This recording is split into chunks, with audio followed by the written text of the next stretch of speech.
30 days 30 healthy breakfast சீரீஸில் இன்றைக்கி டே 20ங்க.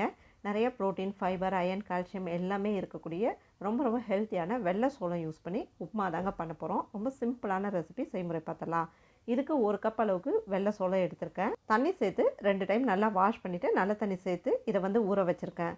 குறைஞ்சது 8 மணி நேரம் ஊறணும். காலையில் பிரேக்ஃபாஸ்ட்டுக்கு பண்ணுறதா இருந்தால் நைட்டே ஊற வச்சுடுங்க. இப்போ இந்த ஊற வச்ச சோளத்தை அந்த தண்ணியோடவே சேர்த்து குக்கருக்கு மாற்றிட்டு இது கூட சோளத்துக்கு தேவையான உப்பு மட்டும் சேர்த்துட்டு குக்கரை மூடி அடுப்பில் வச்சிடலாம். இது குறைஞ்சது ஒரு 10 விசில் வரணும். அப்போ தான் இந்த சோளம் நல்லா வேகும். நல்லா மீடியம் ஃப்ளேமில் வச்சுட்டு 10 விசில் விட்டு எடுத்துக்கோங்க. இப்போ ப்ரெஷர் அடங்கின பிறகு பாருங்கள், இந்த சோளம் நல்லா சாஃப்டாக வெந்திருக்கு. சரியாக வேகலைன்னா அந்தளவுக்கு சாஃப்ட்னஸ் இருக்காது. கடித்து சாப்பிடும்போது ரொம்ப சிரமமாக இருக்க மாதிரி இருக்கும். நல்லா வேக வச்சுக்கோங்க. இப்போ தாளிக்கிறதுக்கு எண்ணெயில் கடுகு, ஜீரகம், கடலைப்பருப்பு, உளுத்தம்பருப்பு, வேர்க்கடலை இது எல்லாமே சேர்த்து எல்லாமே நல்லா பொரிஞ்சு வந்ததும் பெருங்காயம், பச்சை மிளகா, பொடியாக நறுக்கின இஞ்சி இது எல்லாமே சேர்த்துட்டு நல்லா வதக்கி விட்டுருங்க.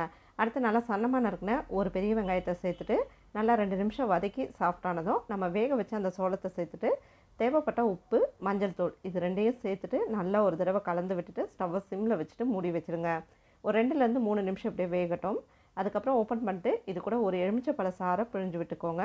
கடைசியாக கொஞ்சம் பொடியாக நறுக்கினா கொத்தமல்லி தழை சேர்த்து இதை நல்லா கலந்து விட்டு இறக்குனா ரொம்ப சூப்பரான சோள உப்புமா ரெடிங்க. மிஸ் பண்ணாமல் ட்ரை பண்ணிவிட்டு சொல்லுங்கள்.